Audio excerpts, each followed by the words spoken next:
ओम। चंडिका देवी को नमस्कार है।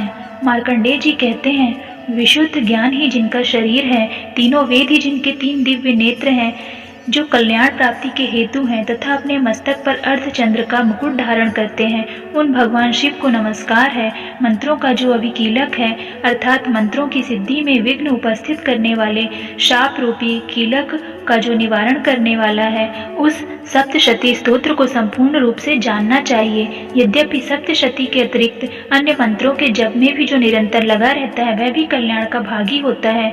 उसके भी उच्चाटन आदि कर्म सिद्ध होते हैं तथा उसे भी समस्त दुर्लभ वस्तुओं की प्राप्ति हो जाती है। तथापि जो अन्य मंत्रों का जप न करके केवल इस सप्तशती नामक स्तोत्र से ही देवी की स्तुति करते हैं, उन्हें स्तुति मात्र से ही सच्चिदानंद स्वरूपिणी देवी सिद्ध हो जाती हैं। उन्हें अपने कार्य की सिद्धि के लिए मंत्र, औषधि तथा अन्य किसी साधन के उपयोग की आवश्यकता नहीं रहती।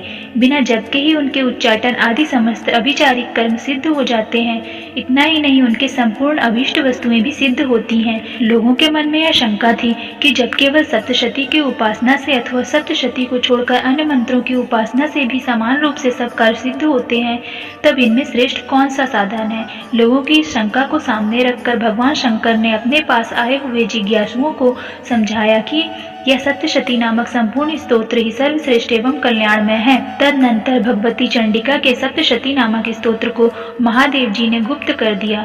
सप्तशती के पाठ से जो पुण्य प्राप्त होता है, उसका कभी समाप्ति नहीं होती, किंतु अन्य मंत्रों के जप जन्य पुण्य की समाप्ति हो जाती है। अतः भगवान शिव ने अन्य मंत्रों की अपेक्षा सप्तशती की श्रेष्ठता का निर्णय किया। उसे यथार्थ ही जानना चाहिए। अन्य मंत्रों का जप करने वाला पुरुष भी यदि सप्तशती के स्तोत्र और जप का अनुष्ठान कर ले, तो वह भी पूर्ण रूप से ही कल्याण का भागी होता है। इसमें तनिक भी संदेह नहीं है। जो साधक कृष्ण पक्ष की चतुर्दशी अथवा अष्टमी को एकाग्रचित होकर भगवती की सेवा में अपना सर्वस्व समर्पित कर देता है और फिर उसे प्रसाद रूप से ग्रहण कर लेता है, उसी पर भगवती प्रसन्न होती हैं, अन्यथा उनकी प्रसन्नता नहीं प्राप्त होती। इस प्रकार सिद्धि के प्रतिबंधक रूप कीलक के द्वारा महादेव जी ने इस स्तोत्र को कीलित कर रखा है।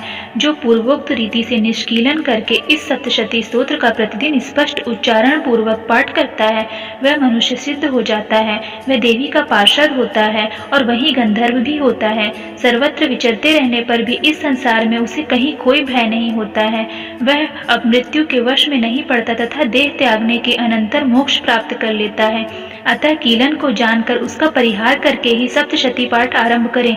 जो ऐसा नहीं करता उसका नाश हो जाता है। इसलिए कीलक और निष्कीलन का ज्ञान प्राप्त करने पर ही यह स्तोत्र निर्दोष होता है और विद्वान पुरुष इस निर्दोष स्तोत्र का ही पाठ आरंभ करते हैं। स्त्रियों में जो कुछ भी सौभाग्य आदि दृष्टिगोचर होता है, वह सब देवी के प्रसाद का ही फल है। अतः इस कल्याण में स्तोत्र का सदा जप करना चाहिए। इस स्तोत्र का मंद स्वर से पाठ करने पर भी स्वर्ग फल की प्राप्ति होती है और उच्च स्वर से पाठ करने पर पूर्ण फल की सिद्धि होती है। अतः उच्च स्वर से ही इसका पाठ आरंभ करना चाहिए। जिनके प्रसाद से ऐश्वर्य, सौभाग्य, आरोग्य, संपत्ति, शत्रुनाश तथा परम मोक्ष की भी सिद्धि होती है,